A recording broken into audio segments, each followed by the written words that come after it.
Hello students, जैसे कि कल हमने एक प्रश्न बनाया था अभिकेंद्र त्वरण के लिए सूत्र का निगमन विमीय विश्लेषण विधि से, उसी प्रकार से अगला प्रश्न है आज सरल लोलक आवर्तकाल टी, लोलक की लंबाई एल तथा गुरुत्वीय त्वरण जी पर निर्भर करता है। विमीय विश्लेषण विधि से सरल लोलक के आवर्तकाल के लिए सूत्र टी बराबर 2π√L/g का निगमन कीजिए। अब देखिए, सरल लोलक का आवर्तकाल टी, लोलक की लंबाई एल तथा गुरुत्वीय त्वरण जी पर निर्भर करता है। तो विमीय विश्लेषण विधि से सरल लोलक के आवर्तकाल के लिए सूत्र हमें प्रूफ करना है। जो सूत्र हमें दिया गया टी बराबर 2π√L/g का निगमन।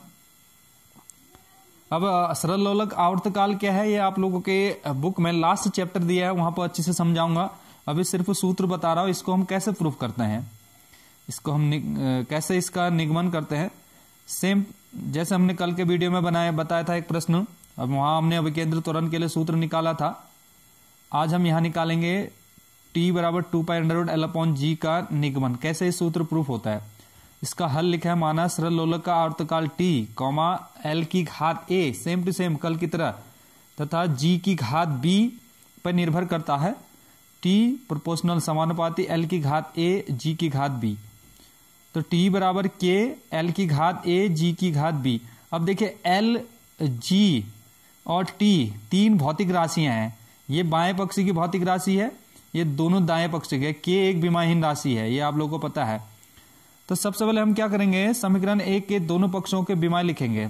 तो टी क्या है यहाँ पे, आवर्तकाल। आवर्तकाल है मतलब समय ही है, तो आवर्तकाल टी की बीमा वही होगी जो समय की बीमा होती है टी। एल क्या है, लंबाई है। लंबाई की बीमा पता है आप लोगों को, एल से हम इसको दिखाते हैं। अब जी क्या है, ये गुरुत्वीय त्वरण। तो गुरुत्वीय त्वरण क्या होता है, वो त्वरण ही माना जाएगा इसमें विमीय सूत्र। त्वरण की बीमा जो होगी LT-2, ठीक है। तो गुरुत्वीय त्वरण भी क्या है, इसके बारे में भी आप लोग के उसमें चैप्टर है गुरुत्वाकर्षण करके, तो उसी में कैपिटल जी गुरुत्वाकर्षण स्थिरांक और गुरुत्वीय त्वरण जी, कैपिटल जी और स्मॉल जी में एक संबंध आता है, उसको भी आप लोग को आगे बताया जाएगा। तो अब हमने क्या किया, समीकरण एक में दोनों पक्षों की बीमा रख दिए। देखो, टी की बीमा मैंने टी लिखा और एल की बीमा एल लिखा और जी की बीमा LT-2 लिख दिया और घात ए और बी मान रखा है टी। अब देखो, दोनों को एक ही ब्रैकेट में लिखा है हमने, एल की घात ए, क्योंकि एल ए यहां भी है यहां भी है एल, तो एल की घात ए धन बी, टी की घात -2b, ठीक है। एल की घात 0, अब कुछ नहीं आता, 0 मान रखा हमने, टी यहां से है, बराबर एल की घात ए धन बी, टी की घात -2b। इसको समीकरण 2।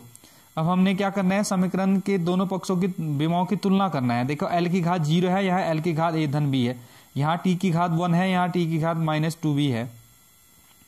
नीचे लिखा है मैंने, समीकरण 2 के दोनों पक्षों के विमाओं की तुलना करने पर, तुलना करेंगे तो देखिए, एल की घात 0 यहाँ ए धन, अर्थात एक समीकरण यहां से बन जाएगा घात में ए धन बी बराबर 0, ये क्योंकि घात बराबर हो गए और आधार भी बराबर है। उसी प्रकार से टी की घात 1 है, यहाँ टी की घात -2b है, तो -2b बराबर 1। तो यहां से b का मान निकालेंगे, b बराबर -1/2। इस b का मान समीकरण 3 में रख दो। b का मान समीकरण 3 में रखने पर तो a b की जगह -1/2 रख दिया बराबर 0, ठीक है ना। इंप्लाइज दैट a बराबर, ये पक्षांतर हो गए यहाँ के प्लस हो गया, तो a का मान हमारे पास आ गया, b का मान भी आ गया। इन दोनों का मान हमें कहाँ रखना है, मैंने यहाँ लिखा है समीकरण a में 1 में रखने पर a और b के मान। t बराबर k, अब समीकरण 1 आप लोग को ऊपर दिख रहा है, k कांस्टेंट है, ठीक है। l की घात a था तो 1/2, क्योंकि a का मान 1/2 है, और g की घात b था तो b का मान क्योंकि -1/2 आया हमारे पास, तो t बराबर k। अब देखो, l की घात 1/2, तो ये बट्टे में चले गया तो घात प्लस में आ जाएगा यहां से, ठीक है। और आप लोगों को बता दें, 1/2 मतलब अंडर होता है, आधा, ठीक है ना। t बराबर k √L कर दिया, 1/L की घात 1/2 को √L लिख दिया, और g की घात 1/2 को √g लिख दिया यहां से, ठीक है। अब देखिए, दोनों में वर्गमूल है, तो दोनों को एक साथ लिख रहा हूं मैं। t बराबर 2π√L/g, दोनों वर्गमूल के अंदर आ गए। अब k बराबर आ गया हमारे पास कांस्टेंट है तो 2 पाई है यहाँ पे, जैसे यहाँ पे सूत्र में है ये कांस्टेंट कितना है 2 पाई है, तो की जगह इतना रख दिया हमने 2 पाई। तो इस प्रकार से ये इंपॉर्टेंट 2 क्वेश्चन कल और आज के वीडियो में मैंने बताया है, ये भी एग्जाम में पूछे जाते हैं। तो ये आप लोगों को अच्छे से समझना है, इस वीडियो को देख के और अपनी कॉपी में इसको नोट करना है।